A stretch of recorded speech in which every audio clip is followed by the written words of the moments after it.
விஜய் வந்து ரொம்ப சந்தோஷமாக வீட்டுக்கு வராரு. வீட்டுக்கு வந்தோடனே வந்து உடனே குழந்தைய பார்த்து சொல்கிறாரு, "காவேரி உடனே கிளம்பு" அப்படின்றாரு. "எங்கே டாடி இன்னைக்கு ஸ்கூல் லீவ் ஆச்சே" அப்படின்னோன. "ஆமாப்பா இன்னைக்கு ஸ்கூல் லீவு. எங்கே கிளம்ப சொல்கிற விஜய்" அப்படின்னு சொல்லிட்டு சித்தியும் கேட்குறாங்க. சித்திக்கு பதில் சொல்லாமல், "காவேரி நம்ம வெளியே போகிறோம், சீக்கிரமாக கிளம்பு."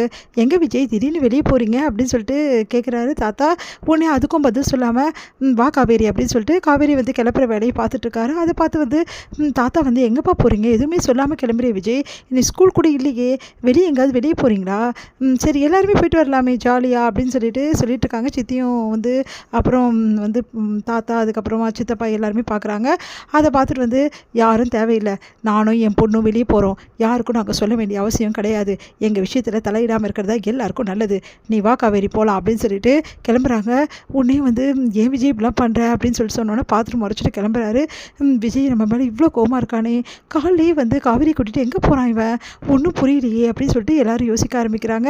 இங்கே வந்து ரொம்ப சந்தோஷமாக இருக்காங்க. நம்ம வந்து காவேரியோட அம்மா சாரதா ரொம்ப சந்தோஷமாக எல்லா விஷயத்தையும் எடுத்து சமைச்சிட்ருக்காங்க. அதை பார்த்துட்டு, "என்னம்மா காலையில் இப்படி தடப்புடலாம் சமைக்கிறேன், இவ்வளோ சமைச்சு வச்சுருக்கேன், என்னம்மா கதை?" அப்படின்னோடனே, வேறு என்னடி, அந்த குழந்தை வரப்போகிறாள் அதுக்காக தான் சமைச்சிட்ருக்கேன், ஒன்றும் புரியலையே." "சரி இதுவே அக்கா பொண்ணு வந்தால் கூட நீ இவ்வளோ அளவு சமைக்க மாட்டியே, இந்த அளவு நீ எப்படி சமைக்கிற, அவ்வளவும் பேத்தி தானே?" அப்படின்னோடனே, "என் பேத்தியை 5 வருஷம் கழிச்சு பார்க்க போகிறேன், அவளுக்கு என்ன பிடிக்கும் என்ன பிடிக்காதுன்னு எனக்கு தெரியாது, அதனால் என்னென்ன என்னால் முடியுமோ அவ்வளவும் சமைச்சு வச்சுருக்கேன், அதில் கண்டிப்பாக அவளுக்கு ஏதாவது பிடிக்கும்ல" அப்படின்னு சொல்லிட்டு யோசிக்கிறாங்க.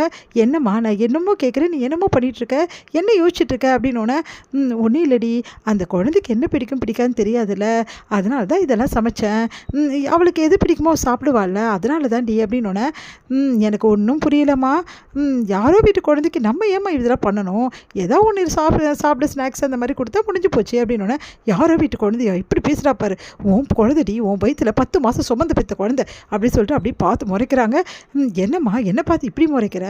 அப்படின்னோடனே, "அப்படிலாம் இல்லடி, யாரோ பெற்ற குழந்தைன்னு ஏன்டி சொல்கிற, நீ தானே சொன்ன அந்த குழந்தைய பார்த்தா எனக்கு ஆசையாக இருக்குது, அந்த குழந்தை என்கிட்ட வரும்போது எனக்கு என்னமோ பண்ணுது, அந்த குழந்தை அவ்வளோ நல்ல குழந்தை, நீ தானே சொன்ன, இப்போ யாரோன்னு சொல்கிற?" அப்படின்னோடனே, "சரிம்மா நான் யாரோன்னு சொன்னது வேறு மீனிங்கில் சொன்னம்மா, அதுக்காக நீ வந்து இப்படிலாம் பேசாத, நீ என்னையே கஷ்டப்படுத்துகிற" அப்படின்னோடனே, "நான் ஒன்றும் கஷ்டப்படுத்தலை, சரி சரி இதெல்லாம் எடுத்து வை, என்னென்ன இருக்குன்னு பாரு, எல்லாமே எடுத்து வை, குழந்தை வந்தோன்னு கொடுக்கணும்ல" அப்படின்றாங்க. அறக்க பறக்க வேலை செய்யறதை பார்த்து காவேரி ஒன்றும் புரியாமல் யோசிக்கிறாங்க. என்ன எங்கள் அம்மா இப்படி பண்ணுறாங்க, அந்த குழந்தை யாருன்னு அம்மாவுக்கு தெரியாது, இப்போ தான் பார்க்க போகிறாங்க, அதுக்குள்ளே இவ்வளோ பாசமா, ஒன்றும் புரியலையே அப்படி சொல்லிட்டு யோசிச்சுட்ருக்காங்க. இங்கே வந்து விஜயோட கார் சத்தம் கேட்குது. ஓடி வராங்க வந்து சாரதா, வெளியே ஓடி வந்துடுறாங்க. ஓடி வந்துட்டு, அந்த குழந்தை வந்துச்சு அப்படி சொல்லிட்டு ஓடி போகிறாங்க. ஓடி போனோன்னே குழந்தை வந்து முதல்ல விஜய் இறங்குறாரு. இறங்கினோன்னே கதவை திறக்கிறாரு. பார்த்தா குழந்தை இறங்குறா. குழந்தைய பார்த்தோட சந்தோஷம் தாங்க முடியல நம்ம வந்து சாரதாக்கு. அப்படியே ஓடி போயிட்டு கட்டி பிடிச்சு அப்படியே கிஸ் பண்ணுறாங்க. குழந்தைய தூக்கிக்கிறாங்க கையில். அப்படியே வந்து கண்ணீர் வந்து விழுது. அப்படியே வந்து கண்ணீர் சிந்துறாங்க, அழறாங்க. "இவ்வளோ நாளாச்சு இவ்வளோ பார்த்து" அப்படின்னு சொல்லிட்டு மனசு தாங்க முடியல சாரதாக்கு. அப்படியே கிஸ் பண்ணுறாங்க.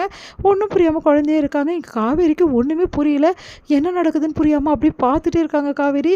இங்கே என்ன நடக்குது, ஏன் அம்மா இப்படிலாம் பண்ணுது, அக்காவோட குழந்தை வந்தால் தான் இந்த மாதிரிலாம் பண்ணோம், அதுக்கப்புறம் இந்த குழந்தைக்கு இப்படிலாம் பண்ணுது, ஒருவேளை குழந்தைனா இப்படி தான் பண்ணுமா அம்மா, ஒன்றும் புரியலையே அப்படி சொல்லிட்டு யோசிச்சுட்டே இருக்காங்க.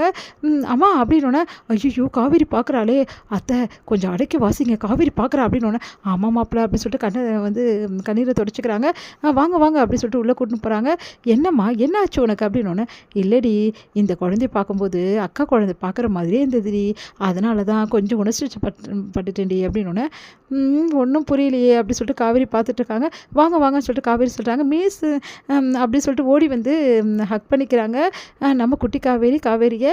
உடனே வந்து, "மிஸ் நான் நினச்சி கூட பார்க்கல மிஸ் உங்களை பார்ப்பேன்னு சொல்லிட்டு, நேற்று ஃபுல்லாக நீங்கள் வரலையா, எனக்கு ரொம்ப கஷ்டமாக போச்சு மிஸ், கிளாஸில் எனக்கு இருக்கவே பிடிக்கல மிஸ், நீங்கள் ஏன் மிஸ் நேற்று வரல?" அப்படின்னோடனே உடனே வந்து சிரிக்கிறாங்க காவேரி. "நேற்று வெளியே போயிருந்தேன்டா, அதான் வர முடியல, அதான் மிஸ்ஸுக்கு இன்றைக்கி பார்த்துட்டல, அதான் வீட்டுக்கே வந்துட்டியே" அப்படின்னோடனே, "மிஸ் எனக்கு ரொம்ப ரொம்ப சந்தோஷமாக இருக்குது மிஸ் உங்களை பார்த்தது, பாட்டியும் எனக்கு ரொம்ப பிடிச்சிருக்கு மிஸ்" அப்படின்னோடனே, "ஓ அப்படியா" அப்படின்னு சொல்லிட்டு சந்தோஷப்படுறாங்க காவேரி.